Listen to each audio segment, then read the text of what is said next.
de laquelle je vais parler de, disons, trois choses très importantes dans le trading. D'abord, partant de cela, je vais déjà numéroter les points desquels je vais parler.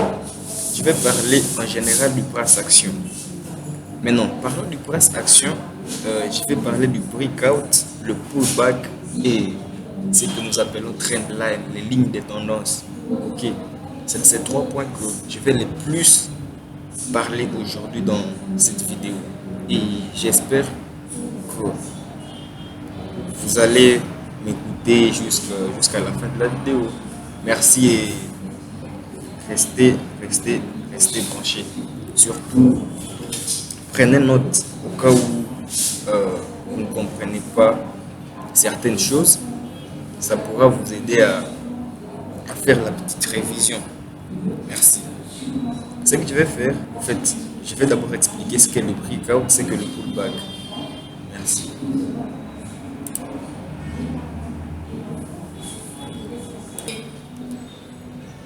Ouais, comme vous le voyez ici, comme je vous l'ai dit, je vais commencer par ce qu'on appelle trendline. La trendline, en français, ligne de tendance, ce sont des lignes obliques qui relient différents points du marché. Ok. Ici, ce premier niveau ici, vous voyez que j'ai une trendline haussière. Ça signifie quoi? J'ai une tendance haussière sur laquelle le prix monte et fait une petite correction sur ma trendline avant de faire l'impulsion. L'impulsion, c'est le mouvement de la tendance. La correction, c'est lorsque le marché fait ce que je peux appeler une respiration. C'est dans le sens là. Et comme vous le voyez bien, avec ma tendance haussière, j'ai une trendline haussière. Et avec ma tendance baissière, ici j'ai une trendline baissière. Et souvenez-vous et mettez ça dans votre tête, lorsque la tendance est haussière, la trendline haussière, c'est la ligne oblique montante. Et la ligne oblique montante qui nous intéresse le plus, c'est la ligne qui se trouve en dessous du prix. J'espère que vous avez compris. La ligne passant en dessous du prix. Et lorsque la tendance est baissière, la trendline passant au-dessus du prix est la ligne qui intéresse le plus les vendeurs. Donc c'est ça, retenez. La tendance haussière, trendline haussière, mais pas c'est situant en dessous du prix. Tendance baissière, trendline baissière se trouvant au-dessus du prix. C'est ça. Maintenant, après ce point, parlant de la trendline, nous allons parler du pullback ou du breakout. Souvent, le breakout s'accompagne d'un pullback. Maintenant, qu'est-ce que le breakout? C'est simple. Le breakout, c'est la cassure juste de la ligne de tendance. Ok. Quand il y a cassure de la ligne de tendance, c'est ce qu'on appelle breakout. Comme ce que vous voyez à ce niveau ici. Là, il y a ce que j'appelle un breakout. J'espère que vous m'entendez bien. Et ici aussi, il y a un breakout. Comme je vous l'ai bien dit, le breakout, c'est ce qu'on appelle cassure de la ligne de tendance. Et des fois, le breakout s'accompagne d'un pullback. Le pullback, c'est quoi? Le pullback, simplement, c'est ce que je peux appeler un test. Quand le prix teste la ligne de tendance, disons que la ligne de tendance qui servait comme un support devient une résistance, ou la ligne de tendance qui servait comme une résistance devient un support. Dans la vidéo précédente, j'avais parlé du support et de la résistance, donc j'espère que les mots ne sont pas nouveaux, surtout pour ceux-là qui suivent et qui sont toujours en actualité avec mes vidéos. Voilà. Je vais donner un exemple d'un pullback. Donc, je vais donner l'exemple des breakouts suivis d'un pullback et des breakouts non suivis d'un pullback. Ici, je l'explique en dessin. Nous allons le faire en pratique sur le graphique à temps réel. Ouais, comme je vous l'ai bien dit, le breakout, c'est la cassure de la ligne de tendance. Et À part ça, ça arrive de fois que le marché à la cassure soit suivi d'un retest, ce qu'on appelle pullback. Et voilà les deux exemples qui expliquent un breakout suivi d'un pullback et un breakout qui n'a pas de pullback. Ici, j'ai une tendance haussière qui, à la cassure, la tendance devient baissière à ces niveaux. Voilà. J'ai ma tendance haussière qui, à la cassure ici, je vais encercler en jaune. À la cassure de ma trendline, la tendance devient baissière. Et si vous vous rendez compte, à ce niveau, il n'y a pas de retest. Si je prenais cette ligne, ma ligne oblique ici, vous vous rendrez compte que c'est une ligne se situant en dessous du prix.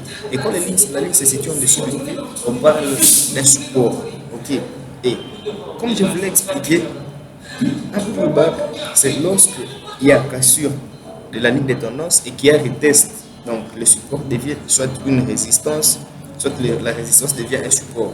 C'est avec mon deuxième exemple ici que vous vous rendez compte que j'ai ma trendline oblique en tendance baissière qui était donc une résistance oblique, et au moment du breakout à ce niveau,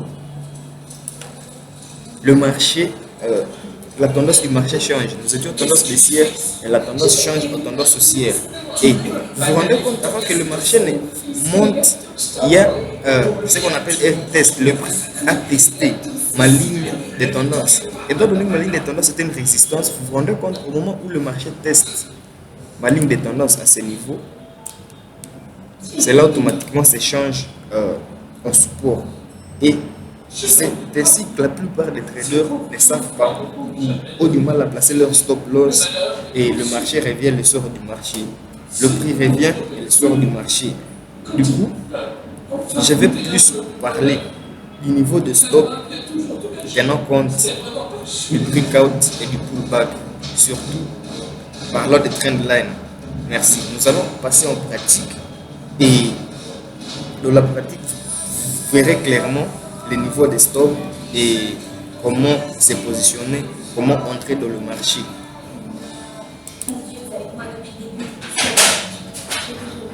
Ouais, en fait, ici, comme je le disais bien, la pratique sur le temps réel, vous verrez que c'est vraiment nécessaire de savoir placer ce stop. Et c'est de ça que nous allons parler pour l'instant, tenant compte de ce que nous venons de voir sur ce qui est breakout, ce qui est pullback, ce qui est trendline. Si vous voyez bien ici, j'ai une trendline baissière. Ok. Et au niveau de la cassure de ma trendline, à ce niveau, si vous voyez bien, la cassure était à ce niveau, mais elle n'était pas vraiment confirmée. La cassure à ce niveau. Et partant de cela, la vraie bonne cassure est celui que je vois ici, celui que je trouve à ce niveau. Parce que si j'arrange ma ligne de tendance, voilà, ok, vous vous rendez compte que la cassure est à ce niveau. Évidemment, c'est à ce niveau-là que un trader se dit, ça peut arriver que le pullback ne vient pas. À la cassure de la trendline, le trader rentre en position. Ma flèche verte là qui indique la tendance haussière, qui indique une entrée à la hausse. Donc un trader qui achète. Maintenant, pour placer le stop loss, c'est très très très important. Pour placer le stop loss, il faut toujours vérifier l'autre ligne de tendance. Ok. Souvent, tenant compte du support horizontal ou de la résistance horizontale. Surtout, le point le plus important, que le support soit un support considérable, une résistance considérable. Comme à ce niveau, celui qui est entré ici, son niveau de stop loss est le même niveau que j'ai indiqué ici. Donc je suis sur le graphique Bitcoin USD, et ce qui signifie que son stop loss serait à ce niveau de 9015,23. Ok. Mais même, vous vous rendez compte qu'il y a cassure, il y a aussi un pullback. Mais un pullback qui n'a pas répondu juste sur la ligne. Un pullback qui est rentré dans le canal baissier, qui est rentré sous la trendline baissière. Mais étant donné qu'il y a un support à un niveau important, et après un pullback, évidemment, le trader peut se dire j'entre encore en position. Voilà pourquoi il y a deux flèches vertes ici, la première et la deuxième, pour ma tendance haussière. C'est ainsi que ça se passe. Et à ce niveau ici, vous vous rendez compte aussi que j'ai ma trendline haussière qui, à la cassure, il y a ma flèche rouge qui indique le point d'entrée et au niveau de 12 479, mon niveau de stop pour sécuriser le trade. Voilà. Savoir où placer son stop loss, c'est très important, la famille. C'est très important. Voilà le niveau de stop et voilà le point d'entrée. Ok. Un autre point, voilà. J'ai aussi un autre point ici. Il y a un niveau de stop, un niveau important, et ici j'ai mon point d'entrée. Si vous remarquez bien, ici il y a un pullback, mais un pullback pas vraiment très visible. Ou un pullback n'est pas vraiment considéré. Ok. Mais même ici, en regardant mon prix à ce niveau, j'ai un niveau de stop loss et j'ai mon point d'entrée. Maintenant, quel est le niveau que je dois viser? Mon niveau de take profit. Voilà. Le niveau de take profit, comment calculer ce take profit? Nous allons voir cela dans la prochaine vidéo. Et j'espère surtout que ce que nous venons de voir a été vraiment intéressant et surtout que vous avez compris. Mais c'est ainsi que ça se fait. Exercez-vous, tracez les lignes de tendance et vérifiez où placer le niveau de stop. Faites-le en demo, faites-le régulièrement en demo. Voilà pourquoi ça a toujours été plus important de savoir quel time frame vous utilisez pour pouvoir mettre un stop au niveau considérable et tenant compte de votre capital. Vous voyez, c'est cela. Donc, merci. Surtout, n'oubliez pas d'aimer la vidéo, de laisser le petit pouce. Et dans la prochaine vidéo, nous allons parler du take profit, les différents niveaux à viser. Et autant, nous allons parler de la morphologie des bougies. Merci.